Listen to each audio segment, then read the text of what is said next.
जय माता दी प्रिय भक्तों। आज की इस वीडियो में हम सुनेंगे दशा माता की कथा, साथ ही भगवान श्री गणेश की कथा और लपसी तपसी की कहानी। पहले सुनिए भगवान श्री गणेश की कथा। एक गांव में एक भाई बहन रहते थे। बहन का नियम था कि वह रोज़ अपने भाई से मिलकर ही भोजन करती थी।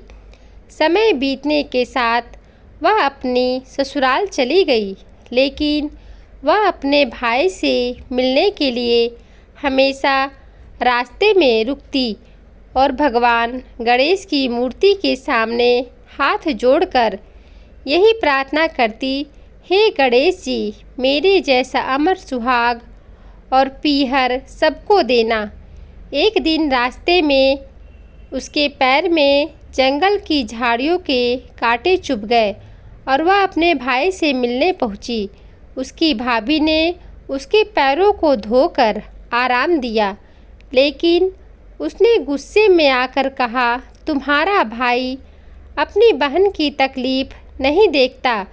इस पर भाई ने अपनी बहन का रास्ता साफ किया, लेकिन गलती से गणेश जी की मूर्ति को हटा दिया। गणेश जी नाराज़ हो गए और भाई की तबीयत खराब हो गई। उसकी पत्नी ने कहा कि मेरी ननद आएगी, वह अपना भाई देखे बिना भोजन नहीं करती। तो लोग उसके इंतज़ार में थे। जब बहन आई और गणेश जी की मूर्ति को फिर से उसी जगह पर रखा तो भगवान गणेश ने उसकी मदद की और भाई को मृत्यु के मुंह से निकाल लिया। इससे साबित हुआ कि गणेश जी की कृपा से उसकी बहन का सत्य और भक्ति सफल हुई। दशा माता की कथा। अब सुनिए दशा माता की कथा, जिसमें एक बांझ मादा पक्षी की कहानी है, जो दशा माता के व्रत के बाद संतान प्राप्त करती है। जब मादा पक्षी को समझाया गया कि वह दशा माता की पूजा विधि की पालन करे, तो उसने इसका पालन किया और उसे संतान की प्राप्ति हुई। इस कहानी से यह सिद्ध होता है कि सच्चे विश्वास और पूजा से भगवान की कृपा जरूर प्राप्त होती है। अब हम सुनेंगे लपसी और तपसी की कहानी। एक लपसी था और एक तपसी था। तपसी हमेशा भगवान की तपस्या में लीन रहता था। लपसी रोजाना सवा सिर की लापसी बनाकर भगवान को भोग लगाकर भोजन कर लेता था। एक दिन दोनों लड़ने लगे। तपसी बोला, मैं रोज़ भगवान की तपस्या करता हूँ, इसलिए मैं बड़ा हूँ।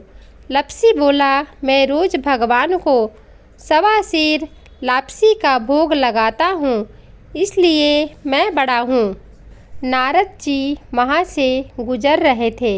उन्होंने दोनों को लड़ता हुआ देखकर उनसे पूछा कि तुम लड़ क्यों रहे हो। तपसी ने खुद को बड़ा होने का कारण बताया और लपसी ने अपना कारण बताया। नारद जी बोले, तुम्हारा फैसला मैं करता हूँ। दूसरे दिन लपसी और तपसी नहाकर अपनी रोज़ की भक्ति करने आए तो नारद जी ने छुपकर 1.25 करोड़ की एक अंगूठी उन दोनों के आगे रख दी। तपसी की नज़र जब अंगूठी पर पड़ी तो उसने चुपचाप अंगूठी उठाकर अपने नीचे दबा ली। लपसी की नज़र जब अंगूठी पर पड़ी तो उसने ध्यान नहीं दिया और भगवान को भोग लगाकर लापसी खाने लगा। नारद जी सामने आए तो दोनों ने पूछा कि कौन बड़ा है, तो नारद जी ने तपसी से खड़ा होने को कहा। वह खड़ा हुआ तो उसके नीचे दबी अंगूठी दिखाई दी। नारद जी ने तपसी से कहा, तपस्या करने के बाद भी तुम्हारी चोरी करने की आदत नहीं गई है, इसलिए लपसी बड़ा है और तुम्हें तुम्हारी तपस्या का कोई फल भी नहीं मिलेगा। तपसी शर्मिंदा होकर माफ़ी मांगने लगा। उसने नारद जी से पूछा, मुझे मेरी तपस्या का फल कैसे मिलेगा?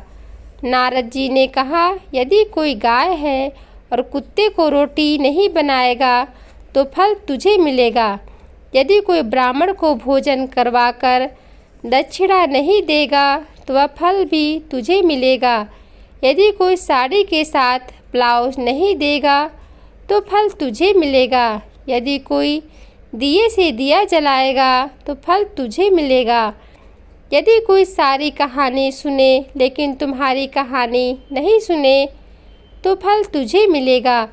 उस दिन से हर व्रत कथा कहानी के साथ लपसी और तपसी की कहानी भी सुनी और कही जाती है।